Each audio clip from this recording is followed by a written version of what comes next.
Welcome to Xhibition, an Xbox podcast, episode number 64. My name is Samuel Adams, and on today's show, we are talking about more comments from Microsoft this time during the ongoing analysis of the Activision-Blizzard acquisition. Xbox Series S could be getting a performance boost coming to you soon. Elden Ring may be coming to Game Pass, and a new Elite Series 2 controller is on the way, supposedly. So without further ado, let's go ahead and dive into this week's top Xbox news.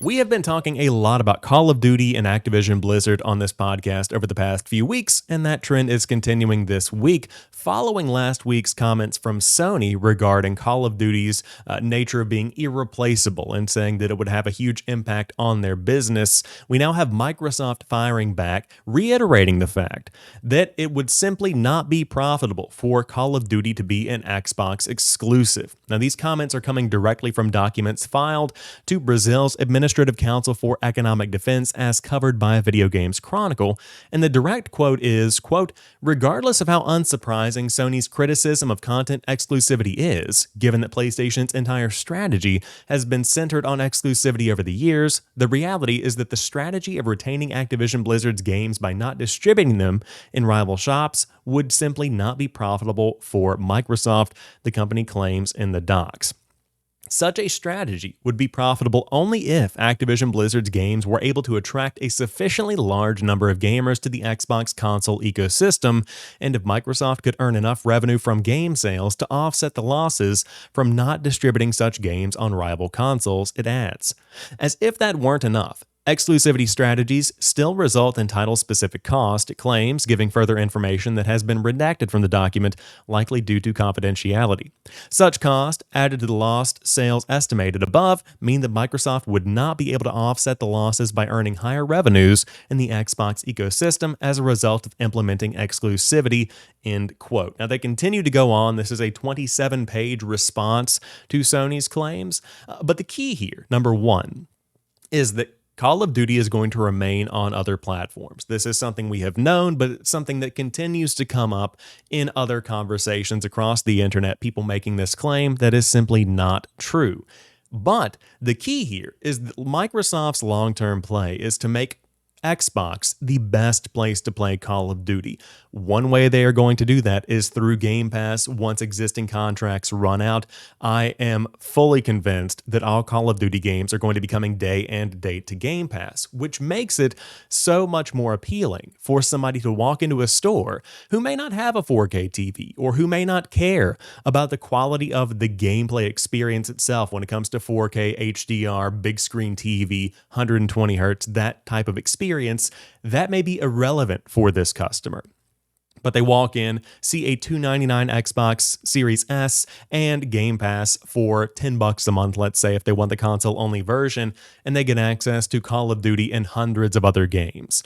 That is going to be very appealing for the budget gamer that just wants to play Call of Duty, the Madden, the NBA, that type of thing. That, I think, is the long-term play. Now, that also comes into play with the marketing strategy around Call of Duty, specifically when it comes to exclusivity marketing rights, or Microsoft's lack thereof for the last generation.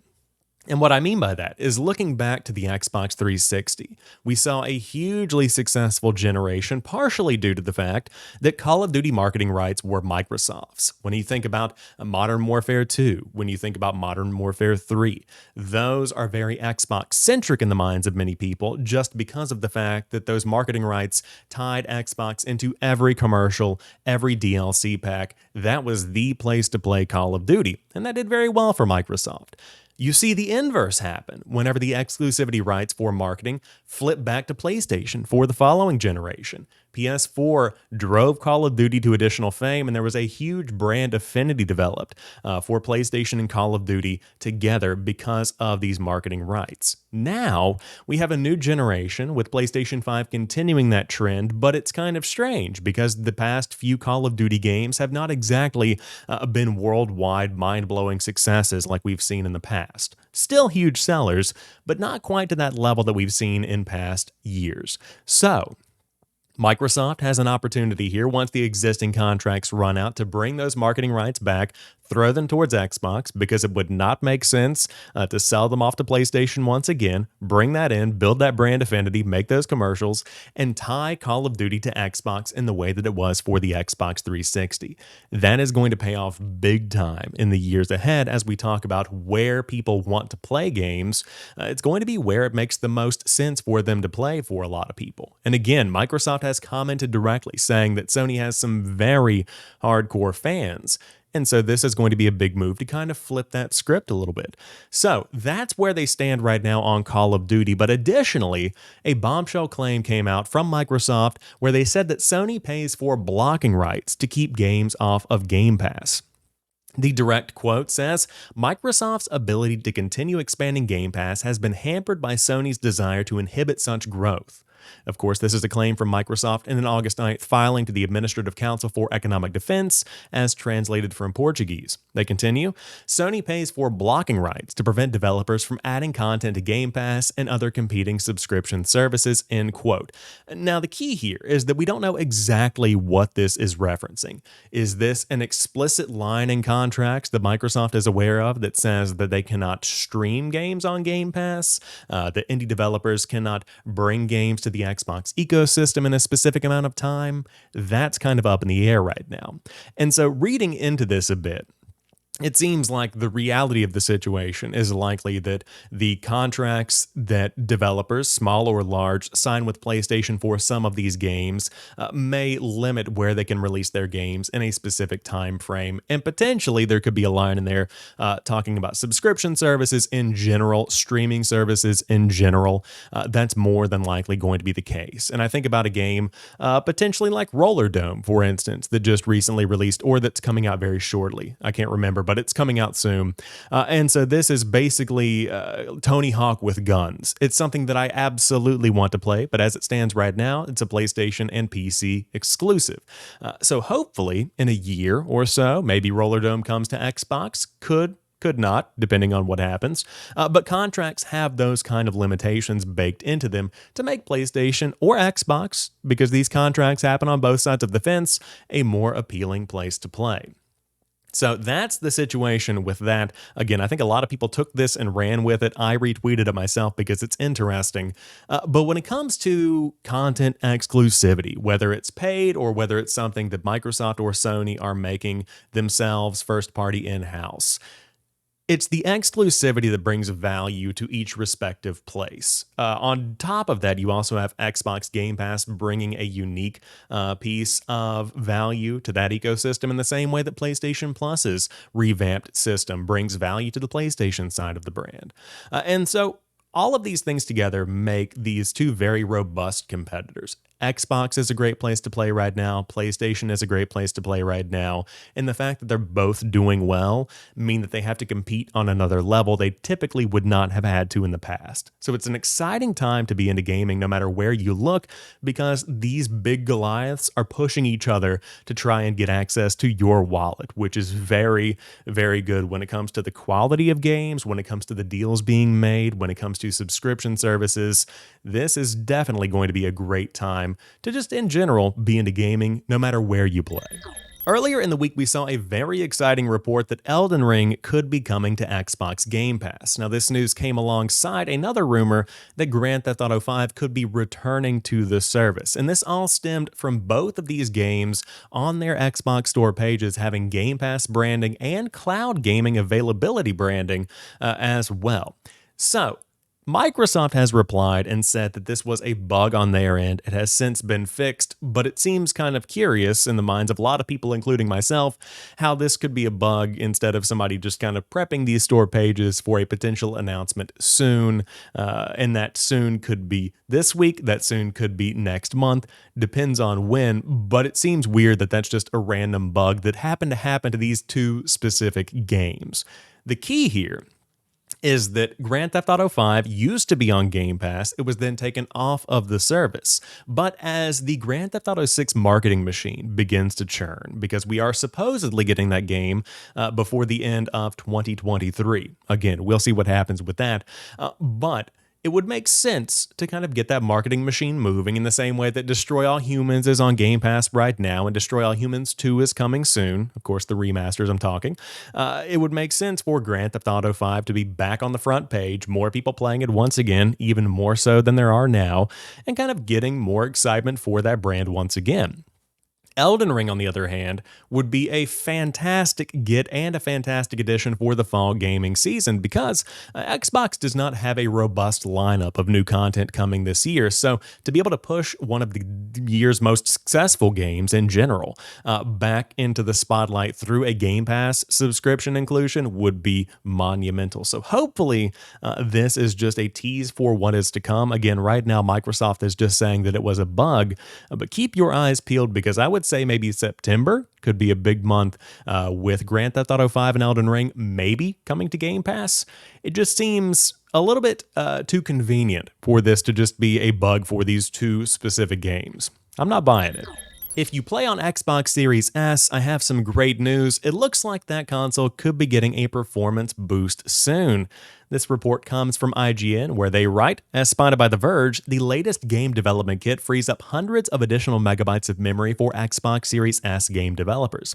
Quote, this gives developers more control over memory, which can improve graphics performance in memory-constrained conditions, Microsoft's game dev team noted in the June game development kit video. While this should help provide a much-needed boost to the Xbox Series S, it will take time for developers to optimize games, and there is no promise games already out on Series S will get a patch to improve their overall performance. Either way, Microsoft freeing up more memory is a step in the right direction for the console.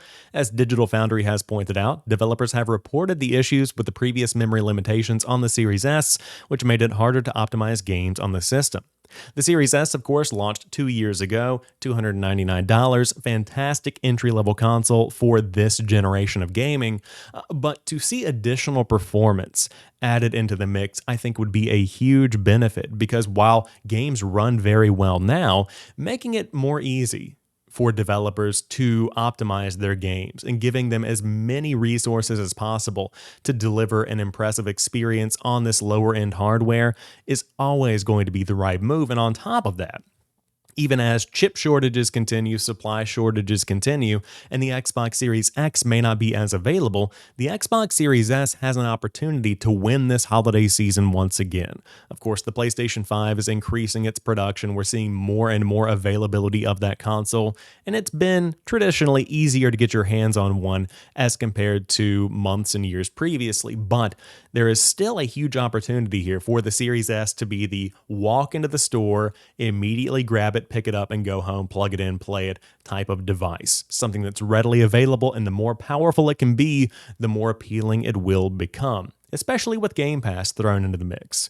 Now, when it comes to my Xbox Series S wish list of ways they could improve the overall experience, throw some additional memory in there, give us a $350 1 terabyte version. I think that would be a wonderful addition to the Xbox lineup, just because that 512 gigabytes is very, very limiting. I mean, when it comes to how much you can really store on the console, I use it more as a Game Pass machine than anything, but at the same time, I can fit 4 or 5 big games on there, maybe. Now, if you play indies, it's a different story. You can fit 20, 30 games on there, depending on how big they are. But if you are somebody who plays Warzone, Call of Duty Modern Warfare 2 when it comes out this November, and Fortnite, well, there you have it. You're pretty much taking up the majority majority of your space right there. Add in Halo Infinite, and it's game over for you. So good to see it getting a performance boost. I would love to see more memory in future versions of the console, maybe some specific limited editions. But nonetheless, the Series S still a fantastic way to get into the Xbox ecosystem. THQ Nordic is bringing a wide variety of games, and they were shown off during a recent THQ Nordic Digital Showcase with a recap that is up right now on the Xbox Wire. And I kind of wanted to scroll through this with you all just to showcase the variety that THQ Nordic brings. That's something that has always impressed me. So we have a survival horror game, Alone in the Dark, which is a completely original story set in the Gothic American South during the 1920s. I'm interested. Destroy All Humans 2 Reprobed, which of course is always a good time. The original Destroy All Humans, currently on Game Pass, by the way, or I should say the remaster of that came out a couple of years ago. We have the Gothic Remake, a remake of a 2001 action RPG, Outcast 2: A New Beginning, which is a sequel to a game that came out in, I want to say, 1999, if I remember correctly, and it got a remaster in 2017. This is now building on that franchise, kind of this open world exploration style game. Way of the Hunter, Explanation. Explore over 100 miles of open world terrain in the most authentic hunting experience yet. Recreation, which is a high octane racing from the creators of Burnout and Need for Speed. Definitely digging that. All Elite Wrestling, a new SpongeBob SquarePants game. There's plenty of more that was showed off during the show. But again, the key with THQ Nordic is that are any of these games absolutely blowing people's minds, winning Game of the Year awards? Probably not. I mean, if you look at what we have here in the THQ Nordic Showcase art here, we have Biomutant, we have MX versus ATV Legends, we have Destroy All Humans thrown in there. I see some Darksiders. These are not Game of the Year winners, but they're fun AA style experiences. That's kind of where I always pin THQ Nordic when it comes to the type of games they're delivering. And so if you want to add some variety to the lineup, if you want to add some variety to your wish list, THQ Nordic is certainly a good resource for that. So out of everything showed off in this Xbox Wire post right here, I think the ones that I am most excited to check out are Recreation, just because Burnout, Need for Speed, certainly my kind of thing. Destroy All Humans 2, of course, always a good time with that one. And out of everything else, I think that we are going to be looking a little bit more into Alone in the Dark. I think after playing through The Medium, maybe this is going to be an experience that's kind of akin to that. So again, huge variety of genres, of styles, of IP, good stuff coming from THQ Nordic. Now, to round out today's show, we have two stories for you. Hogwarts Legacy has been pushed back to February the 10th of 2023. This is a very highly anticipated game for Harry Potter fans out there, and it's now going to be coming out a few weeks later than originally intended, again on February the 10th on PlayStation, Xbox, and PC. It's important to note the Nintendo Switch release date has not been announced. They're sharing more details on that soon, so it sounds like that one is going to be some spring or summer lineup content for you. But this is a game that has been in a bit of hot water recently just because of how controversial J.K. Rowling has been in recent years. She doesn't really have any affiliation with the game itself aside from the fact that she has created Harry Potter, so she is obviously going to be getting some royalty rights from this. And I totally understand not wanting to support that woman specifically. But I think a lot of Harry Potter fans are building a divide between the world that she created and the woman who created the world. I think that's important. And so for me, I don't have a problem with the games because Harry Potter has brought joy to millions of fans around the world over the years. I was a huge fan growing up. Now, while I might not be as big of a fan now, I'll still check out some streams, see what Hogwarts Legacy is bringing. But I'm excited to see the world these developers have created. And if you haven't ever seen the Harry Potter movies, read the books, that is a beautiful universe. And it's very, very fun to get lost in those movies. I also associate them with Christmas time as well for some reason. Good stuff there. But if you do want to dive into Hogwarts Legacy, again, that's coming on February the 10th of 2023 on Xbox, PlayStation, and PC. And you could be playing that with a new Xbox Elite controller. It looks like a new variant of the Xbox Elite Series 2 has leaked, and this is going to be the white edition, which has been unearthed on YouTube. Somebody uploaded a quick look at the controller that basically just switches out the black faceplate, for the white faceplate and some white buttons. Overall, it looks good. My only comment here is that it would be very nice to see this get another revamp, a Series 3. Bring me something new, bring me something fresh, and I know that a lot of people that I've seen online have had issues with the Elite Series controllers in terms of them breaking down, buttons getting stuck, that kind of thing. I think that Snowbike Mike on the Kinda Funny Xcast has sent his back 3 times, if I remember correctly. Now, of course, some of this could be user error, some of this could be some faulty mechanisms within the controller itself, but either way, it seems like it's about time for a Series 3. Personally, I use the 20th anniversary regular Xbox Series controller. I also have some of the standard ones that have come out, the black, the white, nothing really big there. But overall, the Elite Series 2 has been received as one of the best, if not the best, game controller that has ever been released. So if you do want one, you should hold off if you want a white one, because more than likely that's going to be a 2022 holiday release. But that rounds out this week's episode of Xhibition, an Xbox podcast. If you are new here and you enjoy the show, you like what you see or what you hear, hit that subscribe button on YouTube or add the show to your podcast feed of choice and get it delivered to you normally every Sunday at 10 a.m. Eastern Time. Of course, I've been moving over the past week, so this week's episode got delayed by a couple of hours, but nonetheless, better late than never. I'll see you guys next week. In the meantime, dig into some games, have a great week, and remember, keep on playing.